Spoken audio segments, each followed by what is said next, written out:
عمران خان د جیل نه یو ارټیکل لیکلی دی کوم چې د انټرنیشنل میډیا پلیټ فارم نه خپور شوی دی. دغه ارټیکل د ګرافیکس ناشایع شوی دی کوم کې چې ډېرې مهمه خبرې لیکل شوی دی.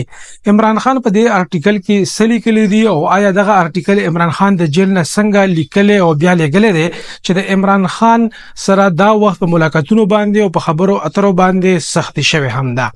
عمران خان په دغه ارټیکل کې لیکلي دي چې د عدم اعتماد نه وروسته آرمي چیف جنرال عاصم منیر زما پارټي ختمولو لپاره هر حربه استعمال کړه.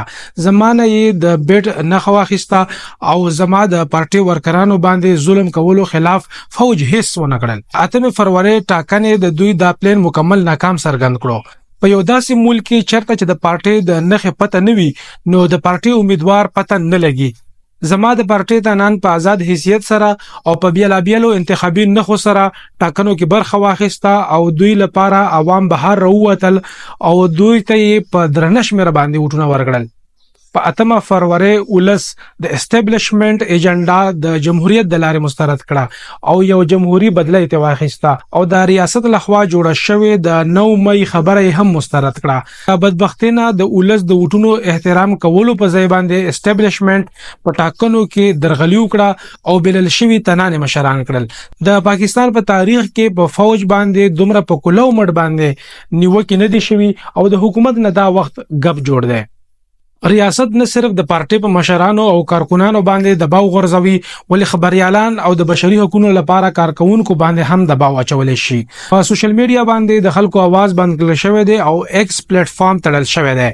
د عدالت د ازادۍ د تبا کولو کوشش روان دی. ججانو باندې دباو اچول کیږي، بلیک میل کول شي او کورنۍ خلک نیوي او زورول شي او په ما باندې جوړ شوی د دروغو مقدمه چلول شي. نه ماته د دفاع حق را کول شي او نه آئین او د قانون د خلاف ورزي څخه پروا کول شي. چیف جسټس قاضي فایز عیسی او د اسلام آباد های کورټ په انصاف کولو کې په مکمل توګه ناکام شوی دي. د اعلی عدالت ججان د عدالت د تباهۍ نه د بچ کولو لپاره ودرېدل. د اسلام آباد شپږو بهادرو ججانو چیف جسټس ته خط لیکلی دی او په دې خط کې هغوی لیکلي دي چې اسټابلیشمنت دوی بلیک میل کوي او د دوی د کورنۍ خلک زوري. چیف جسټس دغه شپږو ججانو خط باندې د سپریم کورټ فول بینچ جوړولو او په دې خط کې یاد شوی تنانو راغښتو په ځای باندې دوی دغه ججان د عدالت په کټهره کې ودرول. د ګرانې معاشي بحران او د دوی وټونه غلا شوی دي په دې وجه باندې ولس خفه دي او ریاست یو طرف ته ولاړ دی او اسټابلیشمنت بل طرف ته ولاړ دی. اسټابلیشمنت په خپل غلطو باندې بیا نظر کولو ته تیار نه دي او په دوی باندې چې کوم خلک نیوکه کوي هغه باندې ظلم کول شي او په هغه لار روان دي په کوم باندې چې دوی په 1901 او یایم کې تلی وو او مشرقي پاکستان بنگلاديش بیللې وو. اسټابلیشمنت امریکای ته هوایي اډې ورکوي. د اولس د وټونو قدر ونه شو. هر قسم حربه استعمال شو صرف و زما وجل پاتې دي. دا د عمران خان په دغه خط کې وینا وا او که اوس مونږ خبرو وکړو چې دغه خط دوی د جیل نه څنګه ولیکلو چې څوک ورسره ملاويږي هم دا غوي په خبرو باندې هم نظر وي دا غوي خبره هم محدود وي لږ ټایم پوري وي.